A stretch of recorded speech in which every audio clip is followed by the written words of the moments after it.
बच्चों, तो बताओ विश्वास क्या होता है? गुरुजी, विश्वास मतलब पक्का यकीन होना किसी चीज पर या व्यक्ति पर।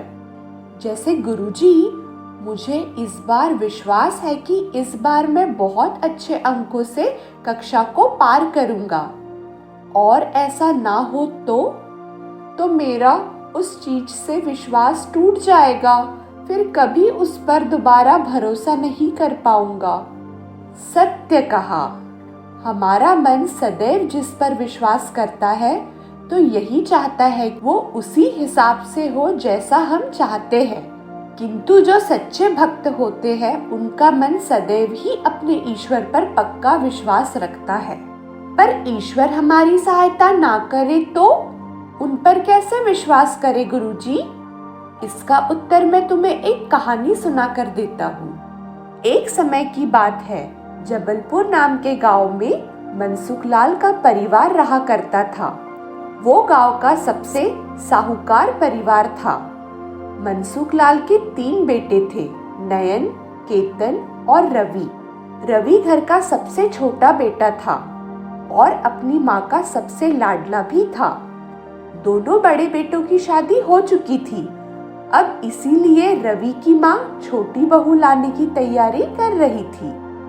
नहीं नहीं, मैं अपने रवि के लिए सबसे खास लड़की चुनूंगी, जो सुंदर हो, गुणवान हो और जो अपने साथ ढेर सारा धन भी लेकर आए। फिर वही बात भाग्यवान। शीला, तुम ऐसी लालच भरी बातें मत किया करो, समझी? रवि को ये सब बिल्कुल पसंद नहीं है। रवि की माँ उसके लिए जैसी लड़की ढूंढ रही थी, इसके बिल्कुल उल्टा रवि ने अपने लिए एक लड़की पसंद कर ली थी। रवि को अपने गांव की पंडित जी की बेटी संतोषी से प्रेम था। संतोषी बहुत ही सुंदर और गुणवान लड़की थी, लेकिन उसके पिता के पास देने के लिए धन बिल्कुल भी नहीं था। ये तू कैसी बात कर रहा है बेटा? उस पंडित जी के पास है ही क्या हमें देने के लिए? माँ, मुझे संतोषी से प्रेम है, धन से नहीं। पर हमारी इज्जत का क्या? लोग क्या कहेंगे? बड़ी दोनों बहुएं खानदानी अमीर और छोटी बहू फकीर। माँ, मैं अगर शादी करूंगा तो संतोषी से ही, नहीं तो कुंवारा बैठा रहूंगा।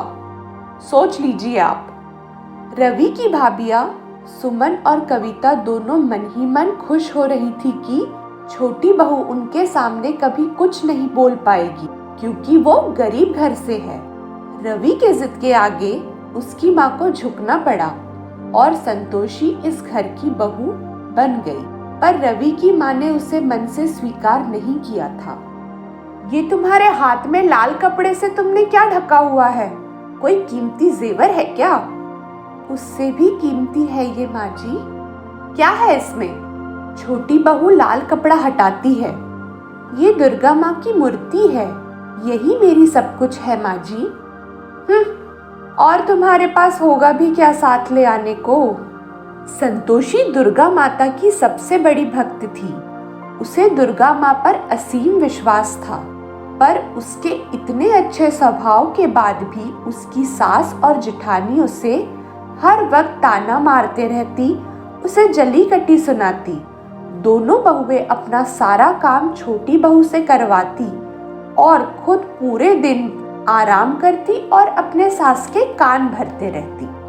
माँ जी, ये अच्छा मौका है इसे घर से निकालने का। रवि भी काम से कुछ दिनों के लिए बाहर जा रहा है।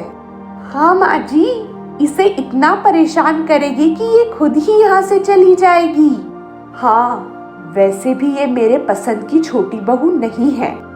रवि के घर से जाते ही तीनों ने मिलकर छोटी बहू को परेशान करना शुरू कर दिया।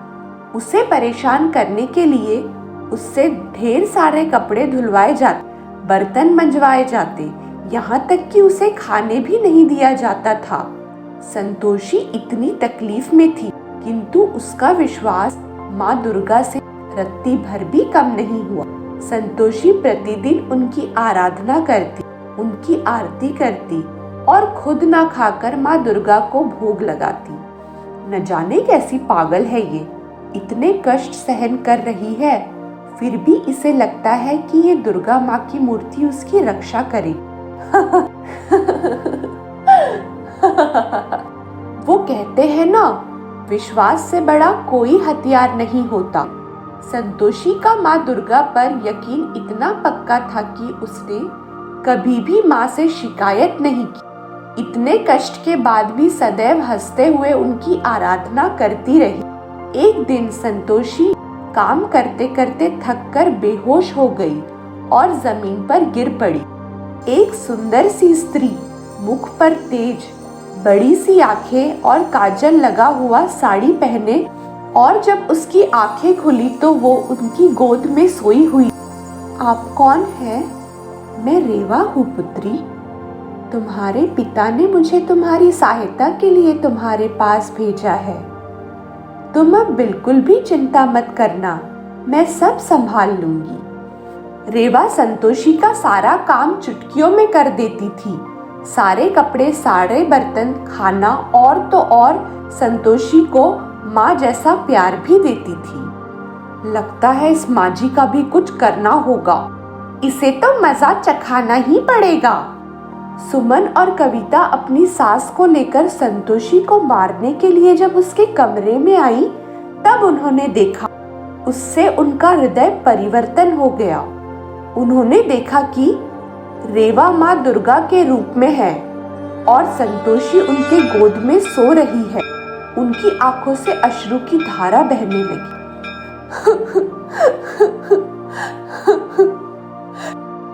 छोटी बहू के विश्वास की रक्षा के लिए माँ दुर्गा खुद हमारे घर इतने कष्ट सह रही थी और हम पापी उन्हें पहचान भी नहीं पाए। छोटी बहू ने साबित कर दिया कि अपना विश्वास यदि दृढ़ हो तो ईश्वर को भी आपके पास आना ही पड़ता है। हमें क्षमा कर दीजिए माता, हमें हमारे कार्यों के लिए क्षमा कर दीजिए। उस दिन से छोटी बहू को असली मायने में छोटी बहू का स्थान प्राप्त हुआ। तो बच्चों, अब आपका विश्वास कैसा रहेगा ईश्वर के प्रति? छोटी बहू जैसा। तो माता रानी पे विश्वास रखिए और ऐसी ही कहानियों के लिए हमारे चैनल को सब्सक्राइब, लाइक करें और शेयर करना ना, और दुर्गा माँ के लिए एक लाइक जरूर। मिलते हैं अगली मनोरंजन कहानी के साथ, तब तक के लिए नमस्कार।